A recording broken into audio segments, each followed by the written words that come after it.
मखलूक जिन इंसाना मलक ज़मानोना। بكل محبة ومودة. أنا أشكر أولا للتقدير والتنظيم مثل هذه الجلسة الميمونة، وكذلك لكل من عمل وراء هذا الستار.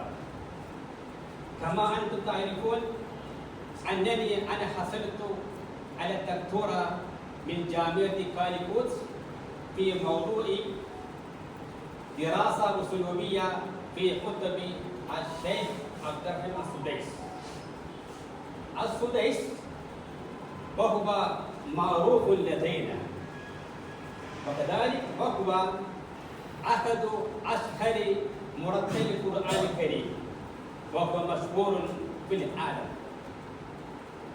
له عدة كتب.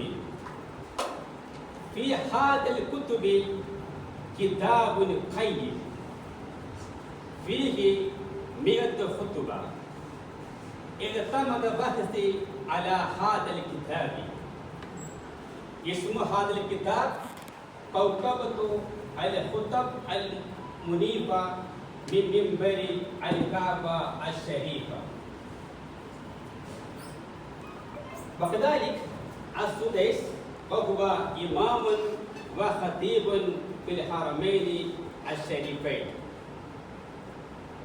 قد استغرق بحثي 3 سنوات. في هذه المدة استطعت أن أقرأ 50 كتبا يتعلق بموضوعي، وكذلك استطعت أن أزور أكثر من 20 مكاتب في داخل الهند وخارجها، وكذلك استطعت أن أناقش أن أباحث مع الزملاء البارزين في داخل الهند وخارجها، وكذلك في هذه المدة قد نشرت 3 مقالات في مجلات قيمة في داخل كيرلا وخارجها، وكذلك أنا قدمت 8 أوراق في داخل الهند وخارجها، حتى أخيرا أنا حصلت على الدكتوراه. وأخيرا أنا أشاكر معكم سروري في هذه اللحظة. لم يلتفت أحد إلى موضوعي، أي يعني الخطبة، وأنا الذي أول من يهتم بهذه الخطبة، أي بحثي أول بحث في الهند في موضوع الخطبة. أخيرا أنا أقول قولي واختتم قولي هذا.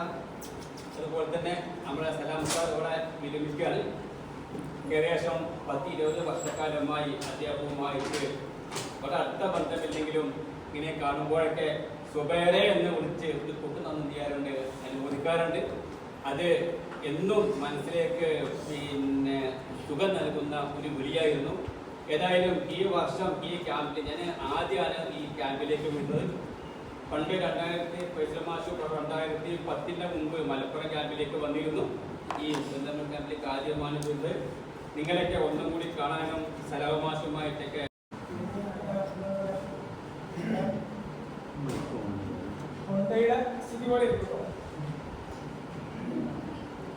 മറക്കുവാൻ കഴിയില്ല മനസ്സിലെ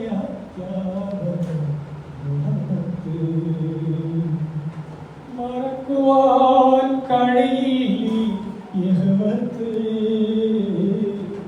മനസ്സിലെ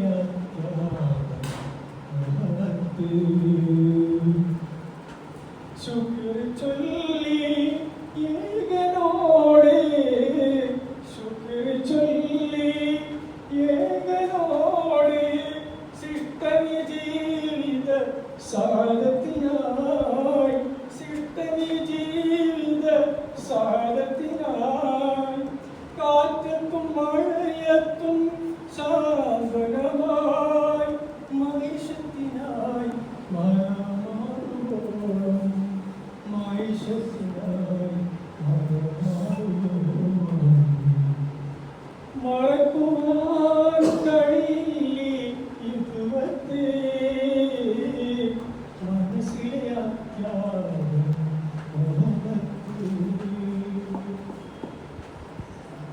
മാന്യമായ ജീവിതം മാറുടക്കാൻ, മാന്യമായ ജീവിതം മാറുടക്കാൻ, മൂന്നു പതിറ്റാണ്ട് ഇഷ്കിൻ ബഹറായി, മൂന്നു പതിറ്റാണ്ട് ഇഷ്കിൻ ബഹറായി, മണിവിളക്കാണി അധ്യാപനം മറക്കുവാൻ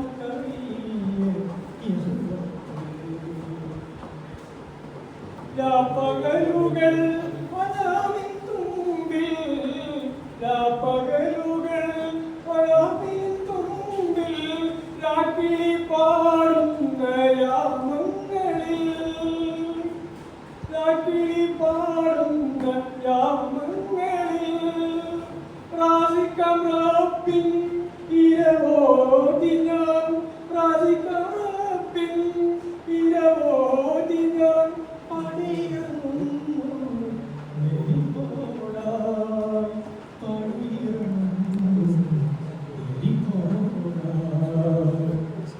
നമുക്കുവാൻ കഴിയും യഹ്വത്തിനെ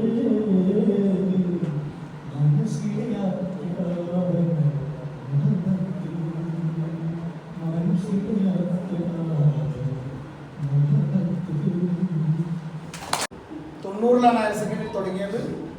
98 അത് പിന്നെ വ്യാപകമാകുന്നത്. അന്നാണ് ഞങ്ങൾ ഹയർ സെക്കൻഡറിയിൽ വരുന്നത്.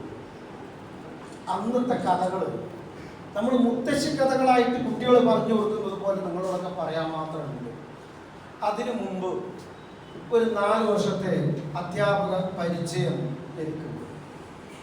യൂസുഫ് സാർ പറഞ്ഞു, ഞങ്ങൾ 93-ല് 92-ല് ബി എഡ് കഴിഞ്ഞ ആളുകളാണ്. 8 മാസത്തെ കോഴ്സ് കൊണ്ട് സർട്ടിഫിക്കറ്റ് അടക്കം കിട്ടി ഒരുപാട് ക്ലാസ് പോകാതെ വന്ന ആളുകളാണ് എന്ന് യൂസുഫ് സാർ പറഞ്ഞു. അതിനുശേഷം വന്ന 4 വർഷക്കാലം എംപ്ലോയ്മെന്റിൽ ജോലി ചെയ്തിട്ട് അന്നാണ് പ്രിയപ്പെട്ട മുഹമ്മദ് സാറിനൊക്കെ ഏറ്റവും കുടുംബാംഗമായിട്ട് അല്ലെങ്കിൽ ഞങ്ങളുടെ ഒരുപാട് അനുഭവം. എനിക്കിവിടെ പറയാനുള്ളത്, ഹയർ സെക്കൻഡറിയുടെ ചരിത്രം ഇത്രമാത്രം തിക്തമാണ്, ഇത്രമാത്രം സുദീർഘമാണ് എന്നുണ്ടെങ്കിൽ ഹയർ സെക്കൻഡറിയിൽ അറബി പഠിപ്പിക്കുന്ന അധ്യാപകരുടെ ഈ ഒരു കൂട്ടായ്മ, ആകെ എനിക്ക് ഒന്നേ അതേ പറയാനുള്ളൂ, ഈ കൂട്ടായ്മ നഷ്ടപ്പെടുത്താതെ നിങ്ങൾ കൊടുക്കണം. പറയാനുള്ള കാരണം ഒരു പക്ഷേ ഈ ഒരു സാറ്റോ എന്ന് പറയുന്ന സംഘടന ഈ ഒരു രീതിയിൽ നിലനിൽക്കാൻ എന്നോട് നഷ്ടപ്പെട്ടിട്ടുള്ള വേറൊരാളുണ്ടായി. ഇന്ന് ഹയർ സെക്കൻഡറി പെരിന്തൽമണ്ണ വാല്യൂഷൻ സെന്ററിൽ ഇങ്ങനെ ഒരു ചോറ് വെച്ച് പിരിയുന്ന ഒരു കൂട്ടായ്മ എത്ര ആളുകളുണ്ട് എന്നുണ്ടെങ്കിൽ ഒരു കാലത്ത് കേരളത്തിൽ ഹയർ സെക്കൻഡറിയിൽ ഇത്രത്തോളം ആളുകൾ ഇല്ലാത്ത കാലങ്ങളുണ്ടായിരുന്നു. അന്ന് ഇവിടെ മിഷ്കാത്ത് സൂചിപ്പിച്ച ഒരുപാട് പ്രശ്നങ്ങൾക്ക് അറബിയുടെ ഇടയിലുണ്ടായിരുന്നു. അന്ന് ഇതൊന്ന് ഏറ്റുപിടിക്കാനും ഇതിനൊന്ന് സപ്പോർട്ട് ചെയ്യാൻ കൂടെ വരാനും ഒരാൾ ഈ നാട്ടിലുണ്ടായിരുന്നില്ല. അപ്പൊ ഇപ്പോ അൽഹംദുലില്ലാഹ് ഇതിന്റെ ഉത്തരവാദിത്തമൊക്കെ പല ആളുകളും ഏറ്റെടുത്ത് വരാൻ തുടങ്ങിയത് കൊണ്ടും കാര്യങ്ങൾ കണ്ടറിഞ്ഞ് ചെയ്ത് നമ്മളെ ബോധ്യപ്പെടുത്താൻ തുടങ്ങിയ സമയം വളരെയധികം സന്തോഷമുണ്ട്. എന്നാലും പറയാം, ആ സംഘടനകളൊക്കെ അതിന്റെ ലെവലിൽ പോയിക്കോട്ടെ. ഈ കൂട്ടായ്മ ഇതിന്റെ ഇടയിൽ വേറൊരു വിള്ളൽ വരാതെ, ഇതിൽ നിന്ന് വേറൊരു പിറവില്ലാതെ നമ്മളെല്ലാ ആളുകളും പിരിഞ്ഞു പോകുന്നത് വരെ ഇതിനെ നിങ്ങളൊരു അമാനത്തായിട്ട് കാത്തു സൂക്ഷിച്ച് ഈ സൗഹാർദ്ദങ്ങൾ കൊണ്ടു നടത്തുന്നത്